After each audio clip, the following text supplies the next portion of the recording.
Je garde la bouteille. Comme ça, c'est ça pendant toute la vidéo. On vous fait faire un petit tour, on a avancé.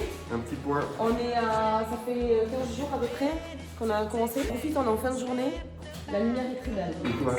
Vous montrer le trou d'abord. Le gros trou. Ah oui, le gros trou qui. Donc il faut raconter quand même qu'on était très enthousiastes avec cette idée de trou.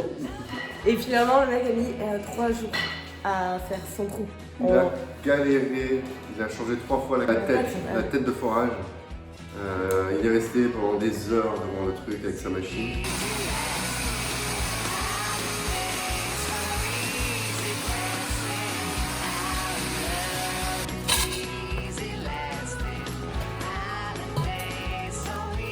Et on va vous montrer le trou, il est assez profond, c'est quand même assez dingue. On vous montre.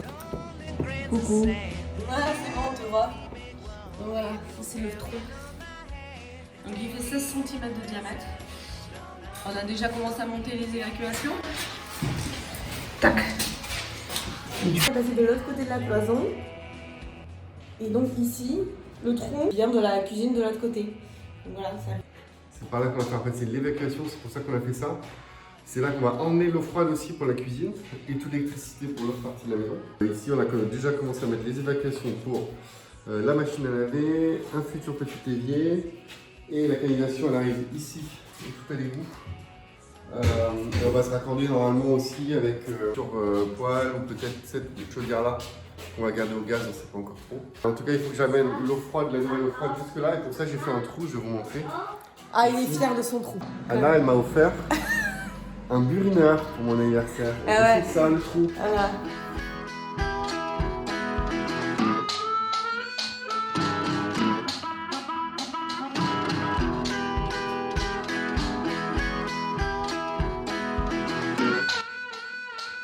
Et ça te permet? Ça me permet de passer l'eau froide et l'électricité. Donc le trou qu'il avait au burinard, il est là. Donc là, nous sommes dans l'entrée. Je vous montre l'installation de plomberie. Donc j'ai l'arrivée de l'eau de la ville ici. Ici, je vais mettre ma petite nourrice d'eau froide. Je pense que je vais même la mettre comme ça. Hop, il y a une eau froide qui va partir dans la salle de bain, puis jusqu'au chauffe-eau, enfin jusqu'au ballon tout en haut. Celui-là, je vais faire passer dans le trou que vous avez vu. Et celui-ci, ce sera une attente pour un robinet extérieur. Après, on fait un coffrage, on va tout cacher ici. Mais t'avais percé en amont là-haut. Voilà, je suis passé par là. Ça rejoint la salle de bain. Exactement. Ok. La nourrice d'en haut. Escalier. Ici, on a commencé à essayer de boucher les trous avec du mât. Ah oui. Il faut le faire plein de fois, il faut qu'on le ponce, mais j'ai toujours pas trouvé la ponceuse. Verte. La verte, celle qui tourne. Celle qui tourne. Ici, du coup, on a créé une sorte d'échafaudage. Ouais, je mettrai une petite vidéo du montage.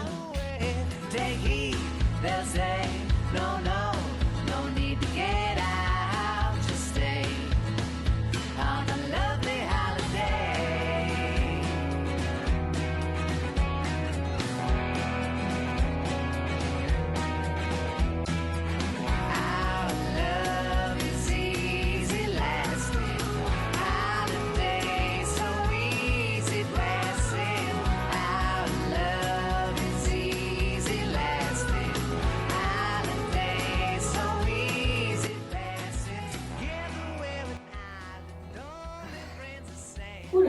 Et on a commencé à reboucher tout en haut les trous. Et il faut qu'on ponce et qu'on rebouche et qu'on ponce et qu'on rebouche. Et à la fin, on finira avec de l'enduit. Comme ça, on pourra peindre, ça va être nickel. Donc ce qu'il y a sous ces murs, ici là, Oui. et dans la cage d'escalier en haut, puis finalement dans la plupart de la maison, en fait il y a ça. Du lati, ouais. Du lati. C'est du plâtre avec des chutes de pavés et des morceaux de bois qui retiennent le tout. Et après, une couche de plâtre. Et ça, il y en a partout. Et ça part en petits morceaux, quoi. C'est ça qu'on renforce. Voilà, il y a des endroits, il est... Je suis en train de parler, Tim, à la vidéo. Je suis en train de parler à la vidéo, tu peux pas me parler, je suis en train de... Bah, partout où il tombe, on le fait tomber et puis on le répare.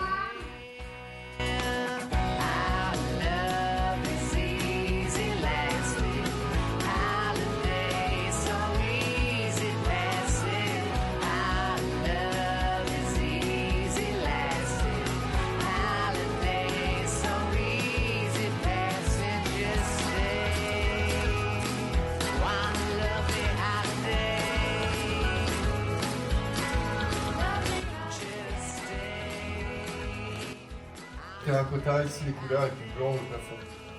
Ça apportera un max de lumière. Vu qu'on a une belle lumière dans cet escalier, je pense que le terracotta va être assez lumineux.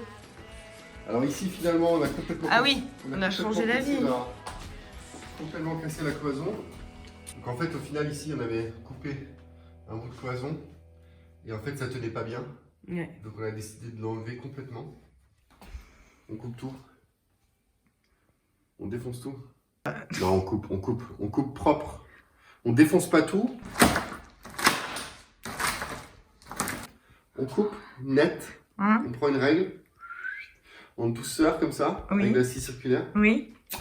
On fait une petite, voilà, une petite douceur comme ça dans le mur. D'accord. En toute délicatesse. C'est très bien. Et c'était la cloison. Tac, je vais vous montrer de l'autre côté. Parce que ça va définitivement disparaître. T'es con. Voilà, ça c'est la cloison qu'on va abattre. Même tes enfants ils font pas des blagues de merde comme ça là. Et il a si quoi tu vois? La scie circulaire, je sais comment on va dire ça. Super cadeau toi.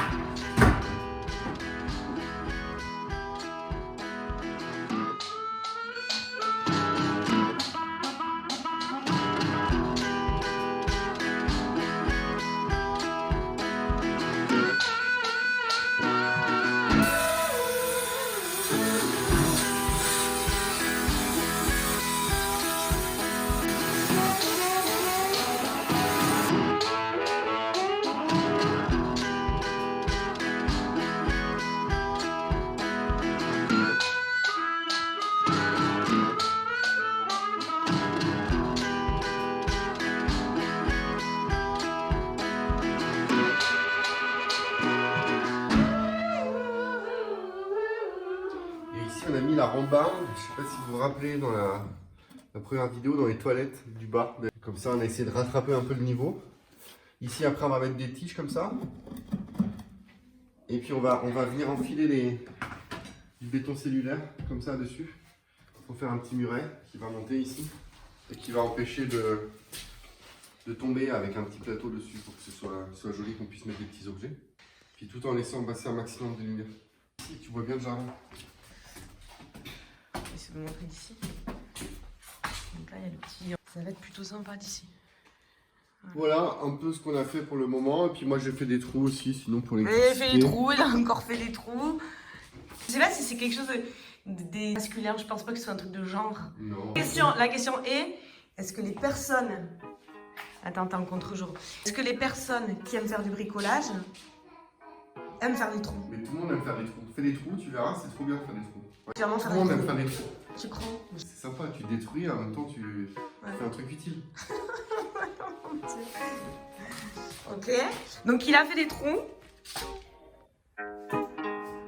Tu fais quoi? Tu fais quoi? Hein? Tu fais quoi? Tu fais quoi? Je fais un trou. Ah.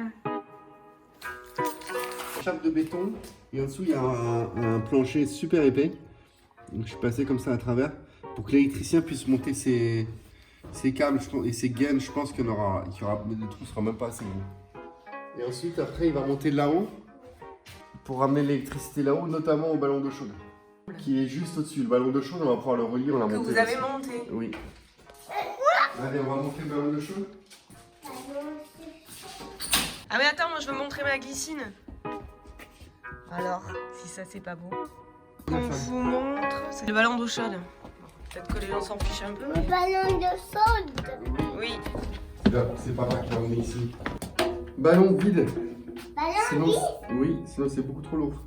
Ici, il faut que je mette une énorme planche. Pourquoi? En fait, avec le poids, c'est pas possible qu'il tienne juste sur le stand. T'as mis tes lunettes? Oui. Pour pas me prendre d'étincelles dans les yeux. Tu as coupé?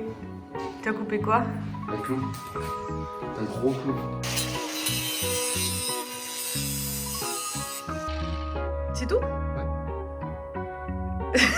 Après, il faudra qu'on le relie avec l'eau chaude et l'eau froide. Ouais. Et j'ai déjà l'évac qui est prête. Parce qu'ici, on va peut-être mettre une future salle de bain un jour. Ah oui. Exact. Et le trou, c'est pour l'électricité? Exactement. Ok. C'est à la fois pour alimenter le ballon d'eau chaude Ouais. et pour apporter l'électricité dans la future chambre ici. Ouais. Et peut-être distribuer aussi certaines pièces par en haut, Ah. plutôt que de mettre des trucs, des baguettes, tout Voilà, ça. on a fait le tour de la maison. La semaine prochaine, on parlera électricité. L'électricien est passé, il a tiré ses câbles sur l'étage. Brian, lui, nous parlera de plomberie, de nourrice, d'arrivée d'eau.